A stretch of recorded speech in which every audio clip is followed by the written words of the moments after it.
Online Sanskrit कक्षा में आप सभी छात्रों का हार्दिक स्वागत।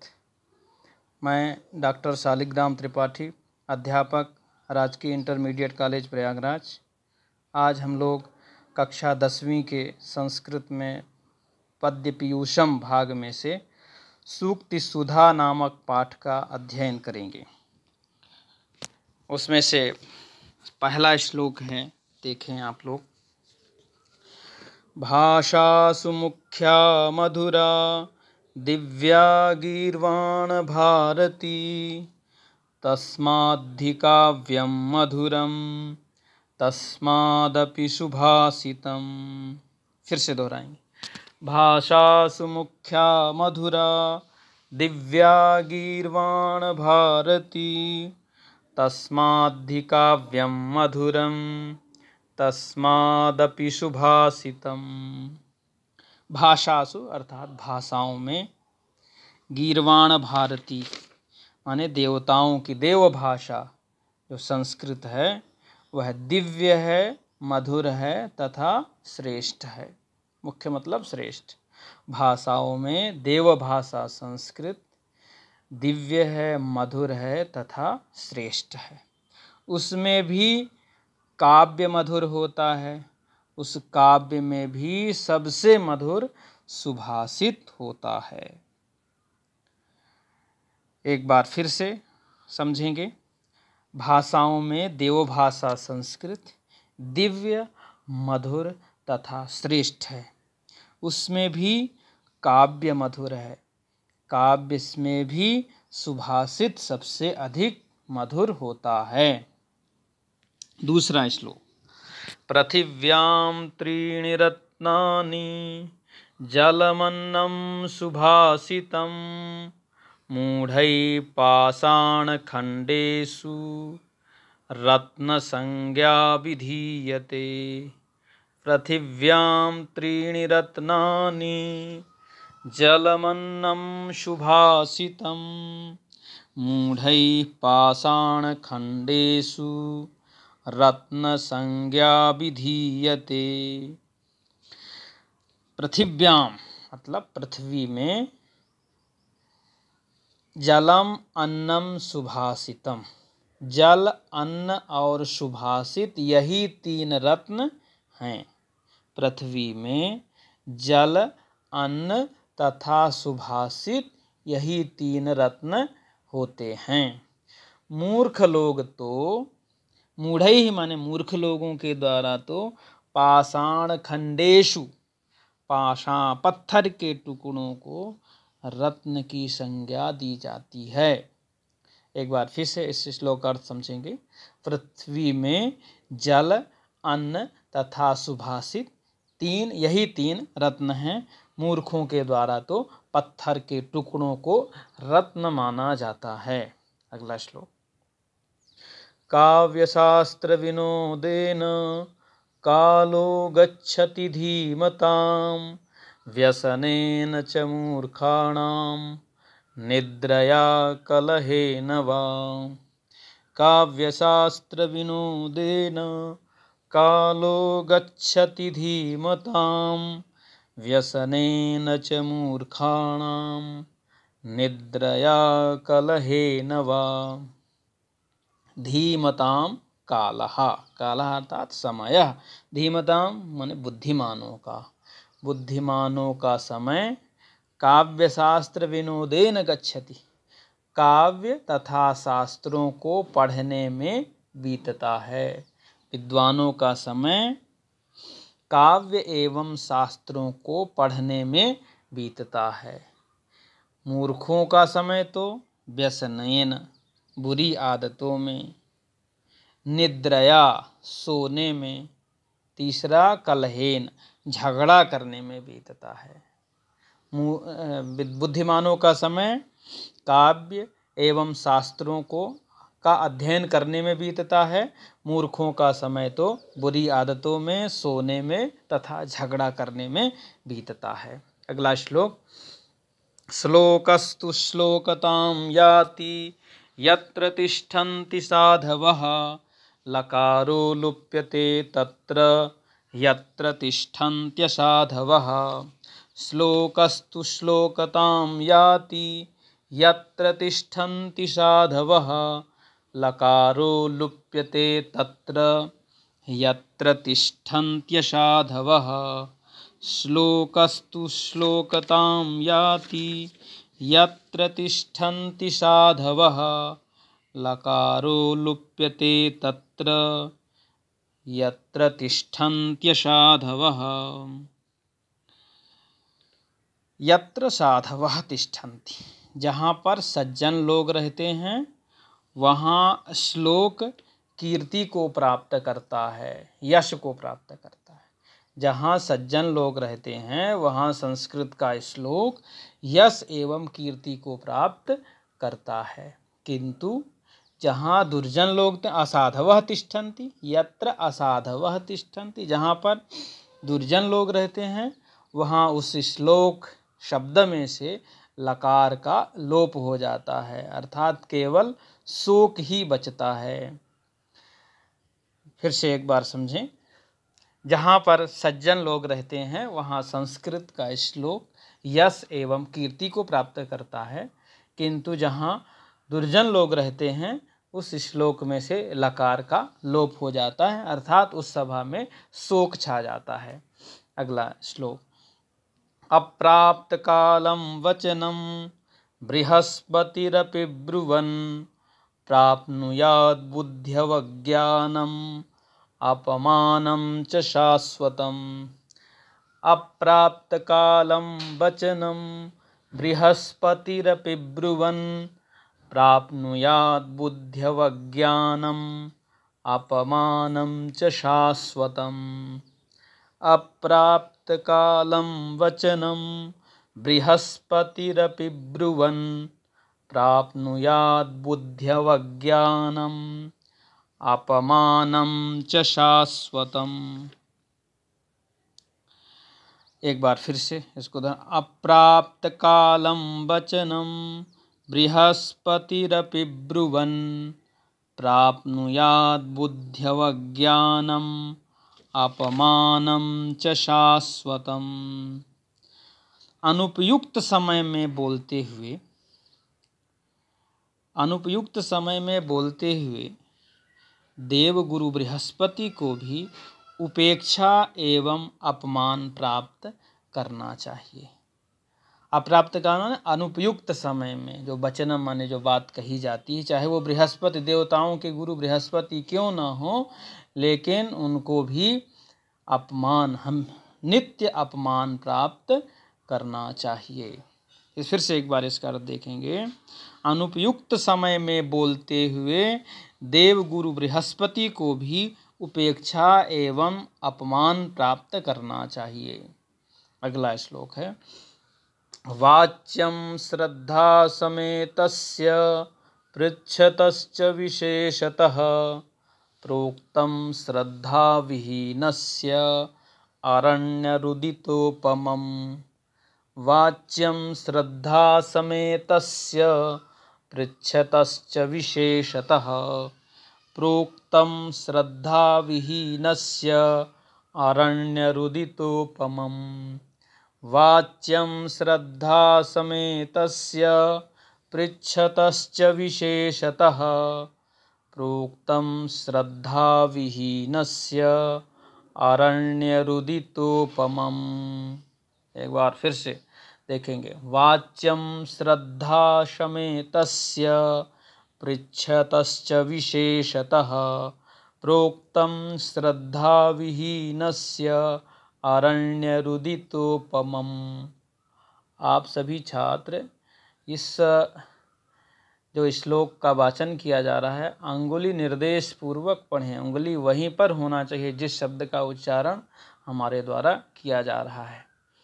आप लोग या तो पुस्तक में या स्क्रीन में भी वहीं पर उंगली रख करके पढ़ेंगे।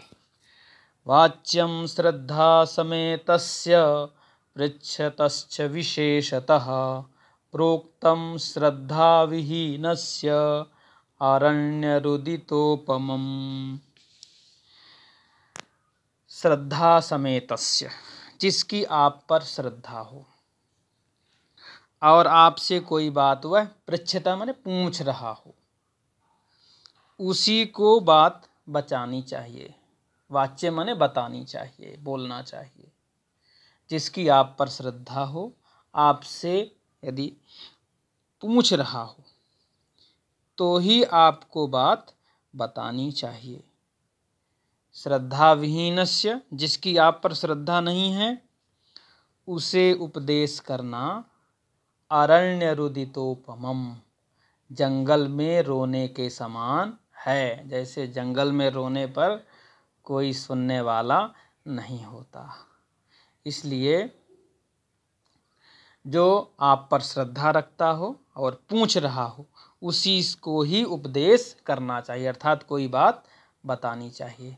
तथा इसके विपरीत जिसकी आप पर श्रद्धा नहीं है और नहीं पूछ रहा है, उसको बताना तो जंगल में रोने के समान होता है। अगला श्लोक।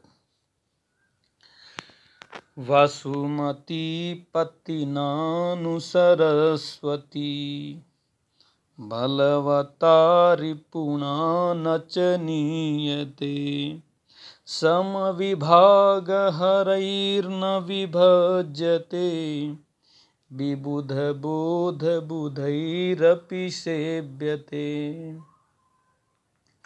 वसुमती पतिनानु सरस्वती बलवता रिपुणा न च नीयते समविभाग हरैर्न विभज्यते विबुध बोध बुधैरपि सेव्यते। वसुमती पतिनानु सरस्वती बलवता रिपुणा न च नीयते समविभाग हरैर्न विभज्यते विबुध बोध बुधैरपि सेव्यते। वसुमती अर्थात पृथ्वी, अब पति मतलब स्वामी। पृथ्वी के पति कौन होते हैं? राजा। अर्थात राजा इस सरस्वती को और अपना बलवान शत्रु भी इसको नहीं ले सकता। सरस्वती वसुमती पतिना बलवता रिपुणा च न नीयते, इस सरस्वती को राजा तथा बलवान शत्रु भी नहीं छीन सकता।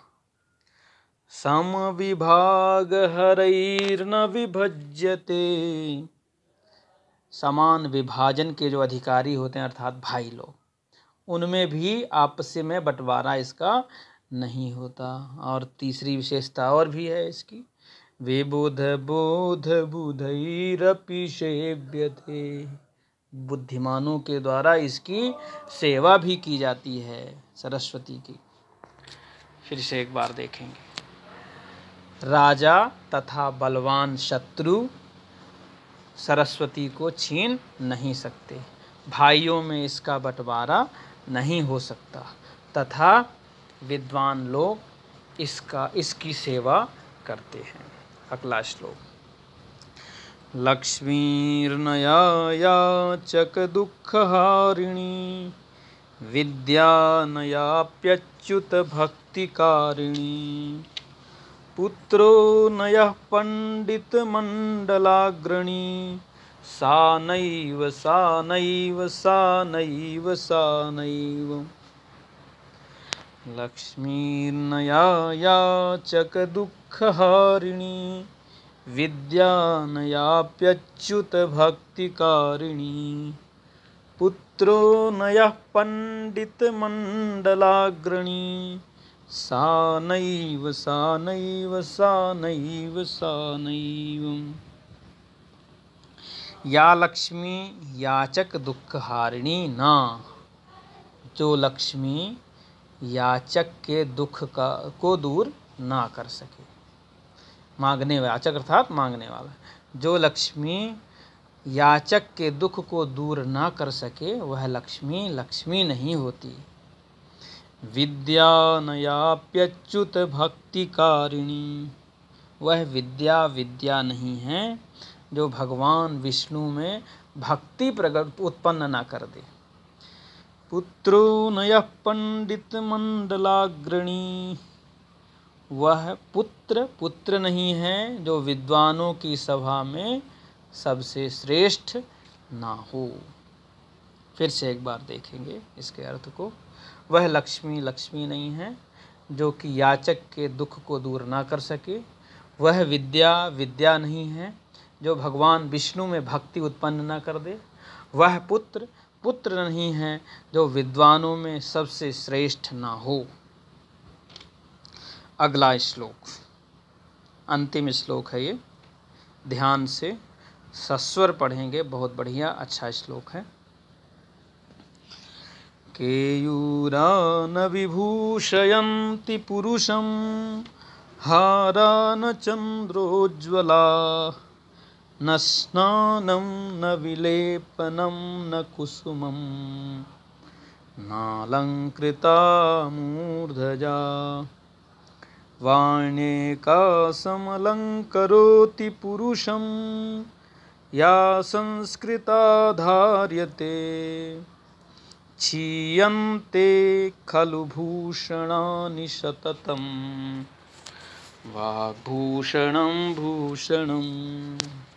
फिर से, केयूरान विभूषयन्ति पुरुषं हारान चंद्रोज्ज्वला, न स्नानं न विलेपनं न कुसुमं नालंकृता मूर्धजा, वाण्येकासमलंकरोति पुरुषं या संस्कृता धार्यते, क्षीयन्ते खलु भूषणानि सततं, वाग्भूषणं भूषणम्।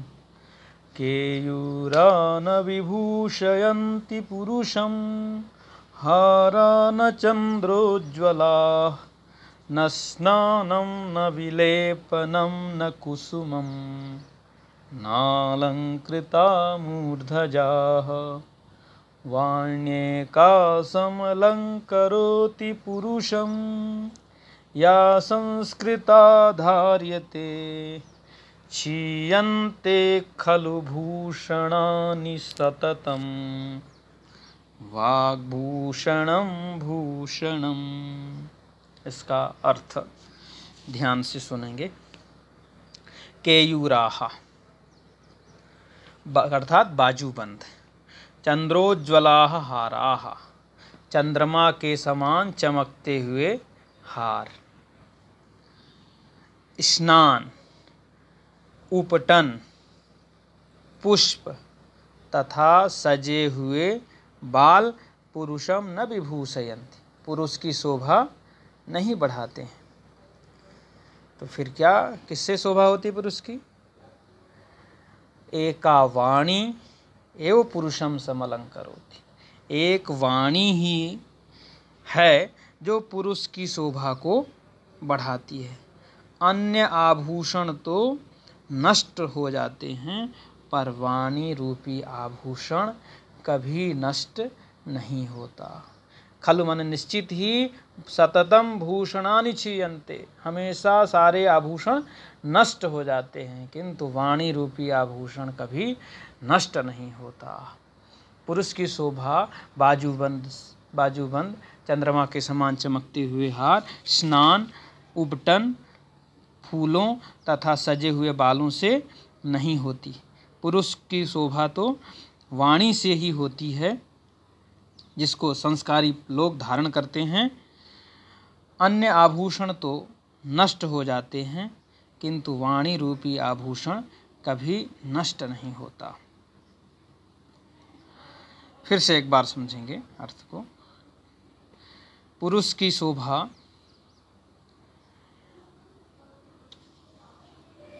बाजूबंद, चंद्रमा के समान चमकते हुए हार, स्नान, उबटन, पुष्प तथा सजे हुए बालों से नहीं होती। पुरुष की शोभा तो सुसंस्कृत वाणी से ही होती है। अन्य आभूषण तो नष्ट हो जाते हैं, किंतु वाणी रूपी आभूषण कभी नष्ट नहीं होता। वाणी वैसे भी कहा जाता है कि शब्द अमर है, जो शब्द बोल दिया जाता है वह आकाश में गूंजता रहता है। एक बार फिर से, ये बड़ा श्लोक है, इसके अर्थ को फिर से एक बार देखेंगे। बाजूबंद, चंद्रमा के समान चमकते हुए हार, स्नान, उपटन, फूल तथा सजे हुए बाल पुरुष की शोभा को नहीं बढ़ाते। पुरुष की शोभा तो सुसंस्कृत वाणी से ही होती है। अन्य आभूषण तो नष्ट हो जाते हैं, किंतु वाणी रूपी आभूषण कभी नष्ट नहीं होता।